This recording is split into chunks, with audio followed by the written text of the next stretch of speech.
After being on high alert, running on all 12 cylinders for so long, meeting an old friend couldn't come at a better time. As we talked for a bit, I could finally relax. I could unclench and just chill the hell out. I did have to ask him while we were talking why in the hell I can't call him his name. He said, "They call me Slug now for some reason." "That's stupid," I told him. "You were born Slag, you will always be Slag. And that's what I'm going to call you. Because you know what, we're friends, and I wouldn't disrespect you that way." He seemed to grin a bit. Then again, with Cybertronians, it's kind of hard to see if they actually smile, especially since the fact that their jaws usually don't arc that way. As we talked a little bit, I asked about Sludge because usually they're together, and suddenly Slag got real quiet. I was like, if it's something too personal, you don't have to tell me. It's okay. "It's okay. He's with the boss. That's all you need to know." Okay. And the boss and everybody else, well, they're clearly not here. I'm guessing they did something stupid. As Slag went on a very long rant about how they had kind of sort of had a falling out, but not really, one name constantly kept coming up, and I always knew that Snarl was a bit of a dick. But come on, to push things that far and kind of cause a rift between everybody? Yeah, dick move, guy. Dick move. We continued to talk about missions we were on for a while, how we were working together on different missions, how we shed blood of different types together. I didn't have the heart to tell him that that's what was slowly poisoning me. Yet, honestly, I'd do it again. I still remember he got hit. He got hit bad. Basically, a Cybertronian arterial bleed. And me and about 4 others ran up. We were under fire, and unfortunately I was the only one to make it out. The other guys got picked off one by one, but I was actually able to close everything up so he wouldn't just gush out all over the place. Unfortunately, I was already covered in wounds. I mean, seriously, I needed stitches. But now I got all this energy goop all over me. And yeek. And it just kind of got in my bloodstream, and there you go. But I still wouldn't tell him that. He's saved my life just as many times, if not more, and I'm not going to disrespect him. He seemed to squat down, almost lay down, and look forward at me with all 3 horns pointed straight at me as he asked me what in the hell I am doing here anyway. I told him about everything that happened when I got back to Earth. I told him how the government had given me option A and option B to either shut up or die under mysterious circumstances, so I took option A, and, well, I wasn't going to trust the government with anything else. I told him about the crashed shuttle that apparently was trying to find me, and they did, although I did have to tell him also about the little ones inside. He seemed to cock his head a little bit, as it seems like his clan doesn't really give a crap about the little ones trying to get any more power. They're powerful enough as it is. Seriously, I've seen these guys take on entire combiners and come out on top easily. You don't want to screw with these guys. I continued to tell him about the videos on the memory matrix, and he was a bit interested. He wanted to see them himself, but I had to tell him what I did. He grinned, actually visibly grinned, which is difficult to do, at what I had done with the matrix itself and, of course, with the pod. He looked at me dead serious when I told him I was going to go back and I was going to help them because they helped me out before in ways that I actually didn't even tell Slag about. Seeing his concern, I tried to lift his spirits by saying how I should go and give Wheelie his regards. I'm sure he's there. Suddenly, he looked away from me. He didn't want to look me in the eyes, and I was concerned very much. What happened? No, look at me. What happened? He turned and held his head a little low. He was sad as he told me how Wheelie had been taken out. I simply paused for a second and said, What do you mean taken out? Taken as in just taken, or taken as in as in done. The lowering of his head told me everything I needed to know.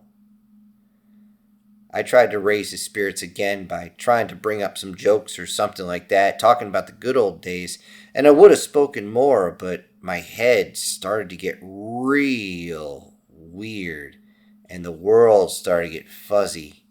Next thing I know, I'm inside a metal hand, being carried across the giant lake. I look over and I see Slag is chest deep in the water, and in his other hand is holding my Jeep. As I'm trying to get my words together, trying to get my brain to wake up inside my head, as I'm, what, your help, wait, why? He simply looks and says, "It's faster this way." Can't say I was going to argue with him. I mean, seriously, I must have been out for a few hours for him to cross a body of water this big. I'm guessing it's about the size of Lake Huron, maybe even Lake Superior, and he's going the long way across? Yeah, it would take me days at least to circle this SOB. Once we got on the other side, he placed me down, put my Jeep down very carefully as though he was afraid he was going to break something, and then changed back to his more bestial form. I thanked him profusely for his help as he went over and knocked down one of those big cyber trees that didn't have any leaves on it, and began to rip parts off and began to eat.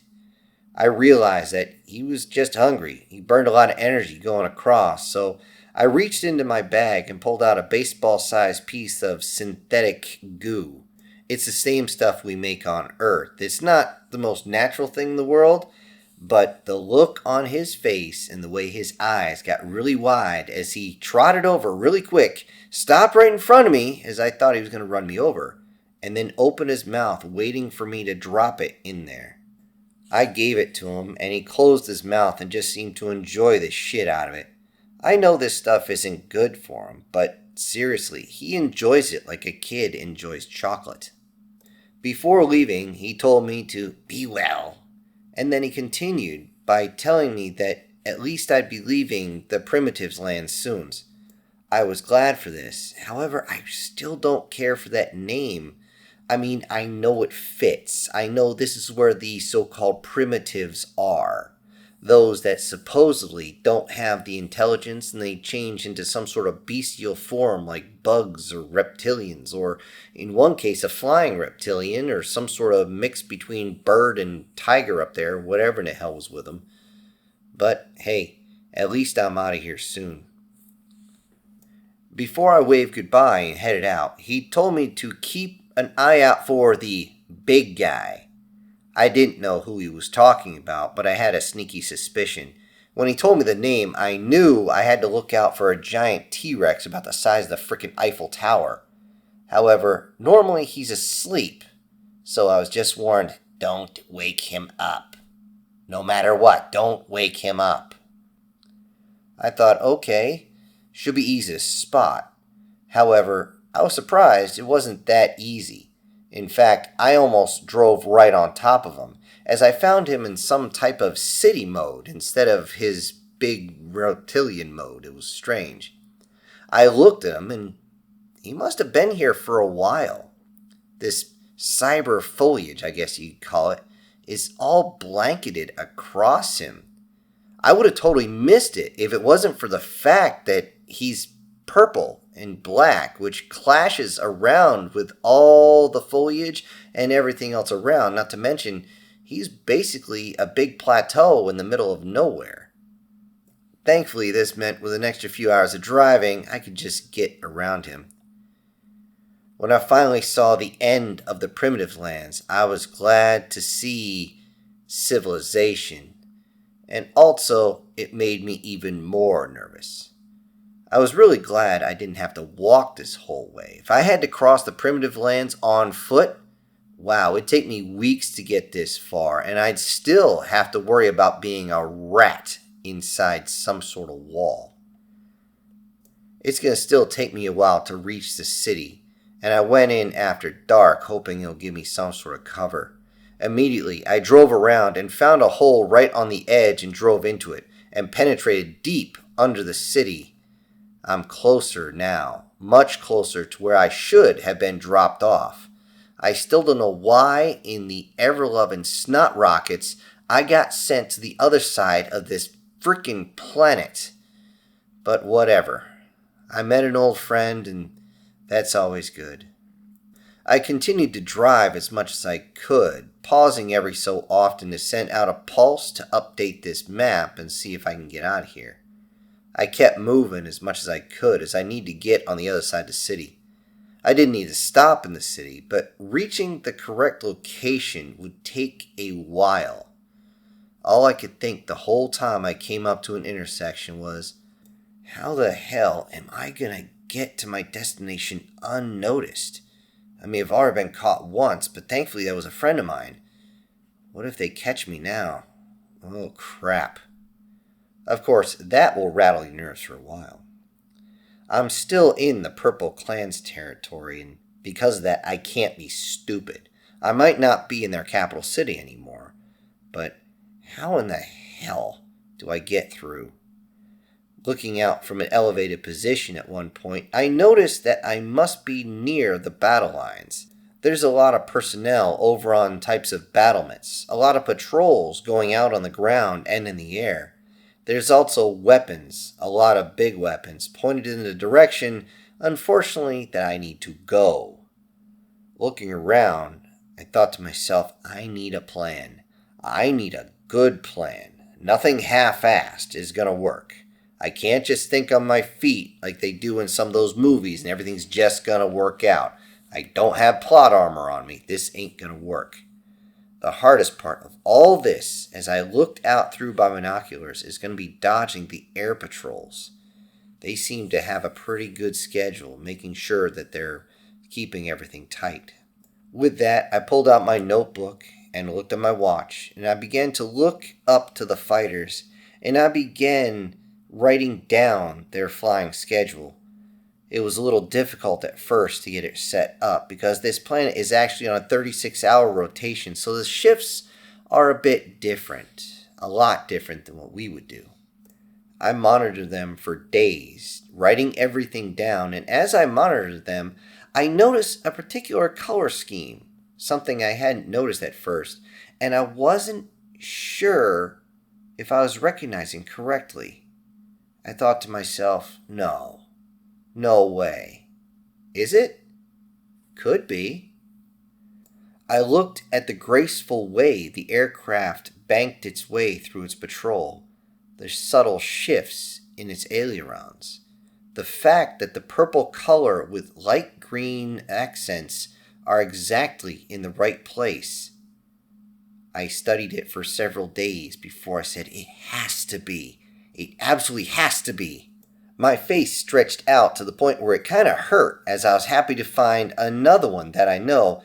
Unfortunately, the one on patrol with them, the white one with green and red accents, was there too. That one doesn't like me so much. They'll work with me, but they just don't really like me so much. So I gotta play this smart, and I've gotta first find out where they power down. Basically, it's almost stasis lock, their version of sleep, where they do their R&R and everything like that. For a long time, I watch. I end up having to maneuver my position, which takes some time as I have to use these tunnels that constantly shift. And eventually, I see where they land and change into their more robot humanoid form and walk inside. Now, as I see them change, I know it's her. Sneaking into the building was actually easier than I thought. Maneuvering through the tunnels like a rat is easier than trying to bypass security over on the surface. I just hope I don't hit a rat trap. That could be bad, especially if I do run into Rat Trap. That dude never does shut the hell up, does he? Yeesh.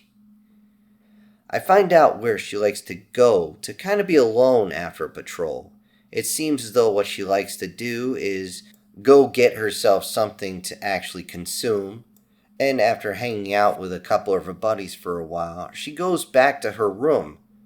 However, I watch a few times as she goes by as I'm looking through the small vents, And it doesn't shock me at all that the other bots are looking as she goes by. They always turn their heads and watch her till she's gone. As that word goes through my head, I suddenly think, Lord have mercy, baby's got no blue jeans on. Of course, I had to cover my mouth as I realized that I said that out loud and I almost gave away my position. I had to wait until I got my chance, wait until I was there when she was alone. She came in a little mad, and honestly I don't know why, but she looked ready to shoot somebody, just blast somebody into the Stone Age. I'm guessing another one, like maybe Skywarp or somebody, said something bad to her again. Seriously, one of these days I'm gonna blast that guy right in his cockpit. As she's trying to cool herself down, I step out into the open as she's cursing, and I just say, Slipstream! She turns immediately saying, What? Then pauses, looks at me, realizes I'm standing there. I can't be more than half an arm's length away, and I stand about maybe the size of her head, depending on whether or not you count her helmet. She sees me and softens her expression all of a sudden, then seemingly moves her hand like she's pushing her headgear back next to her auditory sensor. Then she says, You're here. It's been a while. Too long, I says. You're still looking exceptionally well. She turns away a bit, and I say this. Then she says, How did you get here? Is this another one of your missions you can't tell me about? Nope, I say. I'll tell you everything in a moment, but first, I'm calling in that favor you owe me. In that moment, I can see in her eyes, as she thinks back to the past, as so do I. I remember it like it just happened. We were out on a patrol. We got separated because things got very, very sporting. She had got blasted out of the sky in her more humanoid robotic form, and she crashed down pretty much right next to us. A few guys wanted to end her right there, but I told them to stand down. She was definitely out of it. Hell, I think she was either in stasis lock or just about to be there. That is, until we started dressing some of her wounds, welding a few of them shut just to make sure she didn't leak all that fluid all over the place. We eventually got her fixed up, and then all together we drug her into an alleyway. She woke up and looked at us and was surprised. Here we are climbing all over, and when she went to swat us off, she realized she didn't have a lot of energy with her. Well, that's what happens when it's sprayed all over the deck. I simply looked at her and said, Don't move. You'll be fine. With that, we actually stayed in that position for a while. We were told that the phase line wasn't going to move, so we weren't moving anyway. My men took turns holding positions, and we all took turns watching over her, make sure she was okay. She was completely out of it. Eventually, we were told we had to move, but I can't just leave someone like that. So I told everybody else to go. The team leaders had control of the squad. Go. They looked at me sideways, but I told them, Look, this is my prisoner, now go. They followed orders and they did what they needed to do. And I spent the next probably day and a half to 2 days just chit-chatting with her, making sure she stayed together. At one point, a few of the smaller ones from the Red faction, not the ones that are human-sized, but maybe a little bigger, twice as big maybe, came in and tried to end her, capture her, whatever. I told them, This is my prisoner. Fuck off. They didn't understand the last part, of course. But when I raised a .50 caliber rifle and fired one right next to their head, and then told them, This is my prisoner. Outside that door is a bunch of offs. Go fuck them. And feel free to let the hatch door slap you in the ass on the way through. Am I making myself clear as I leveled the rifle off at the first one's nose? He got it. And they left, figuring I would just be bringing the prisoner or they'd be sending someone to pick her up anyway. If they had looked close, they would have realized I didn't have a radio. I couldn't call for any assistance. Unfortunately for me, I would get chewed out when they found me knocked unconscious off to the side. It wasn't the fact that she actually knocked me out. It's the fact that she was becoming healthy enough to take off. And I mean that literally. She could change into a freaking jet. Before she left, she thanked me for everything I did, and she said that she owed me a favor, because she actually owed me her life at that point. Had she been taken by that red faction, she would have been treated poorly, probably torn to pieces in interrogation, and yet, no. I wasn't going to let that happen on a prisoner that can't frickin' move anyway. I told everybody that she had swatted me off and I got knocked unconscious. Truth of the matter was, I hadn't slept in 4 days. I was already starting to see things. Things that shouldn't be moving. I know this planet moves on its own, but seriously, I couldn't get my head straight and I just simply passed out after she left. My mind snapped back to this reality as I looked and I saw her expression getting very serious as she remembered that she owes me that much. She went to say something, but before she speaks, I said, "Oh, I almost forgot." Then I reach into my bag and pull out a half a dozen of those synthetic energy balls. She immediately accepts and starts putting my balls in her mouth. Once she's satiated, she asks, "Okay, so what's the favor?" I inform her I gotta get across the battle line, and saying that, she flinches at the idea, thinking just by herself she's gonna get intercepted and shot out of the sky. I remind her that she does owe me after all, but she only has to get me close. If she can at least get me close, even if I get caught after that, we'll consider the debt paid completely. I'd rather she not get offed because of this. I didn't save her just to watch her die. Hearing this, she takes a couple of moments and then agrees with me. And she thinks about how she has to smuggle me out of that building first. There's only one true way to do this without being caught, as she has to smuggle me inside her chest plate. She opens up that canopy-looking piece on her chest, and I'm able to climb inside, and she closes it, and I'm resting between the plate and her cyber metal body, and it's a bit tight in here. Thankfully, nobody does realize just by looking at them that cyber flesh is pliable, very pliable, and surprisingly soft to the touch. You'd be amazed. She went to go take the first step and then paused, tapped on that little canopy section to get my attention, and said, "One joke, and you're on your own." I started to push forward and push the canopy open just a little bit, looked up to her and says, "Can I have at least one?" She looks down and says, "Not a word," as she's pointing down at me. Then she recloses the canopy and I can actually hear it sealing shut. I know she can hear me, so I simply say, "Not one word. But if I could have one word, that word would be spectacular." She then flexed her actual body, which pushed me very hard into the canopy for a moment just to remind me exactly the position I was in. Now that I'm fully encapsulated and she's heading out to the hallway, I need to shut up because this could get dicey. As we travel to the launching platform, I try my best not to move, nor snicker at the idea that we're actually doing this sort of thing. Her associates look at her and ask if anything was wrong, as she looks a little flustered. I didn't know they could look flustered. Thankfully, she played it off really, really well and got us to the platform. As she changed into her plane type form, I suddenly found myself sitting in a comfortable seat. I almost grabbed the stick in front of me and the throttles because that's what I've been trained to do, but I then pulled my hands away, realizing, no, you don't want to do this. You don't want to do that. It's a bit insulting. Immediately, she doesn't say anything, but she slams on the accelerator and she takes off like a rocket ship. And we're fast and high for a while as we start chit-chatting a little bit.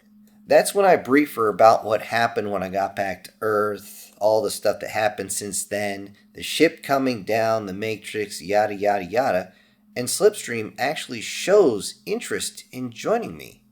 When I ask her why, she simply talks about how she's tired of the patrols and wants some excitement. Seems to be like they've been at a stalemate for a while they try to get some sort of power to bust through the other's lines, and at that point I knew which power they wanted. That's right about the moment she says, "Uh-oh." I look down at the radar. I can see fighters coming from both directions. The red faction was arriving from the front, I'm assuming just to stop her, and the purple ones are calling her. Apparently, they found my Jeep, and they know that at least one human is on board, because she's flying through an area that nobody would be crazy enough to do unless they absolutely had to. The red faction is constantly being called by me, but they refuse to listen to me over the comms, and the purple ones, well, I know what they want to do. They just want to kill me. They hate humans something fierce. Realizing what's going on, I put both my hands down on the consoles, rubbing a little bit so she can feel it and understand my next words are completely true and genuine, as I tell her, I'm sorry I got you into this. Without skipping a beat, she says, "Are you kidding? This'll be fun. Now, strap in tight, hold on, shut up, and above all else, don't you dare vomit." Hello everybody, this is Syntax. Thank you for joining me today on Chapter 4 of this ongoing series. Now before I go, I need to send out some special thank yous to a few of my supporters, and those will be Prozac and Pancakes, Guardian Sage, SS Demon, Brian Kemp, Julius Boone, MTF Guard, and Erica Gem. Thank you all so much for supporting the channel. Everybody else, I'll see you on the next one. This is Syntax, ejecting.